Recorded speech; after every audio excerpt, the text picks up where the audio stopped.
Good afternoon friends. मैं कोई महान इंसान नहीं हूँ या कोई महात्मा नहीं हूँ, पर मेरी ज़िंदगी की 14 साल का एक्सपीरियंस मैं आप लोगों से शेयर करना चाहती हूँ। कहानी यूँ है कि एक लड़की जो बचपन से बहुत सवाल पूछती है, बहुत। उसे हर चीज़ों में सवाल नज़र आता है, पर उसका जवाब कहीं नहीं मिलता। न उसके माँ बाप दे पाते हैं, न उसके आस पड़ोस दे पाते हैं, और ना ही ये समाज और ना ही ये दुनिया। क्या जानना चाहेंगे आप लोग कि वो सवाल क्या था? वैसे देखा जाए तो हर इंसान वो सवाल पूछता है। आपने भी पूछा होगा, आपने भी पूछा होगा, आपने भी पूछा होगा। सबने पूछा होगा, क्योंकि वो सवाल ही ऐसा है कि हर कोई पूछता है। फ़र्क इतनी सी है कि मैं उस सवाल के पीछे पड़ गई और मैंने अपनी ज़िंदगी को नए तरीके से देखना शुरू किया। सवाल वो था जो बहुत मामूली मामूली सा लगता है लोगों के लिए कि ये कोई सवाल है। ये सवाल तो हमने कई बार, हज़ारों बार हमने सुना है, बहुत सारे लोगों के मुंह से सुना है, तो ये कोई सवाल नहीं है।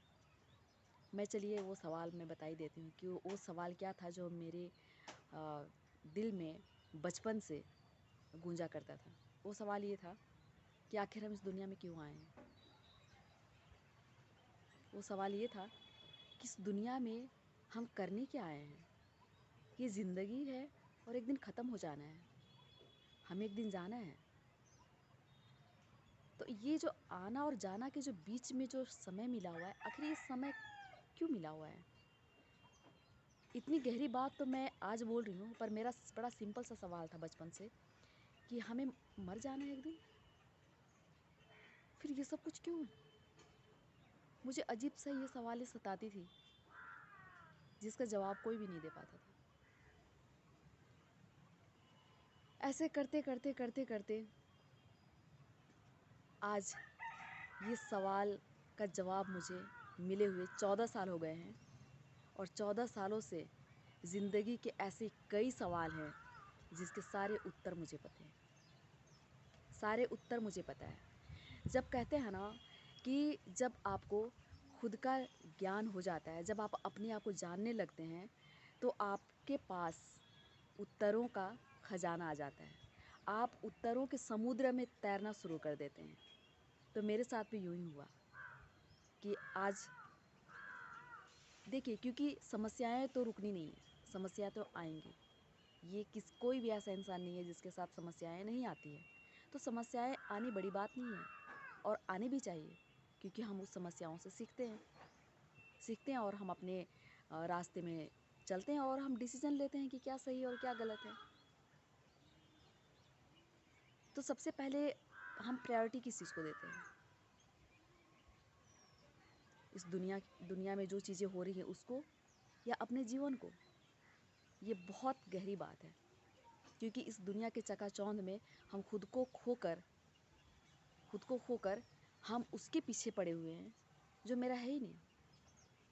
इसका मतलब ये बिल्कुल भी नहीं है कि इस दुनिया में हम सक्सेसफुल ना हो, इस दुनिया में हम जिए ही ना, इस दुनिया में हम पैसे नहीं कमाएं। ज़रूर कमाएं, ज़रूरत के लिए, क्योंकि वो ज़रूरी है। इस दुनिया में रहना है, समाज में रहना है तो ज़रूरी है, पर पैसे के लिए जीना ज़रूरी नहीं है। मेरी नज़रिया तब बदली मेरी ज़िंदगी में जब मैं प्रेम रावत को सुनना शुरू की। मिस्टर प्रेम रावत जी एक ऐसे व्यक्ति हैं जिन्होंने 55 साल से अपनी ज़िंदगी का 55 साल उन्होंने मनुष्य के जीवन में कैसे वो सुकून आए, क्योंकि आप जब तक अपने आप को नहीं जानते हैं, सुकून तो आने का सवाल ही नहीं होता है। कैसे सुकून आए, वो अपने जीवन को कैसे सफल कर पाएँ, वो अपने इन सवालों के घेरे से कैसे बाहर निकले, इसके लिए उन्होंने 55 साल उन्होंने लगाया है अपने जीवन का। महज 4 साल के थे जब वो इस टॉपिक पे उन्होंने बात करना शुरू किया, और आज विश्व के कई ऐसे देश हैं, 100 से भी अधिक देश हैं जहाँ वो अपने संदेश को लेकर जा चुके हैं। उनके संदेश ने मेरे जीवन को बदल दिया। उनके संदेश ने मेरा जीने का तरीका बदल दिया, मेरा सोचने का तरीका बदल दिया। मेरे सामने आज बहुत समस्याएं हैं, बहुत आती हैं जाती हैं, और बड़ी आती हैं और बड़ी आती हैं और बड़ी आती हैं।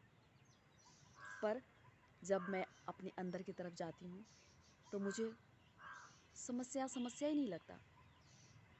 ठीक है, आज जो प्रॉब्लम्स हैं वो कल ख़त्म हो जाएंगे या नहीं भी होंगे तो कोई बड़ी बात नहीं है।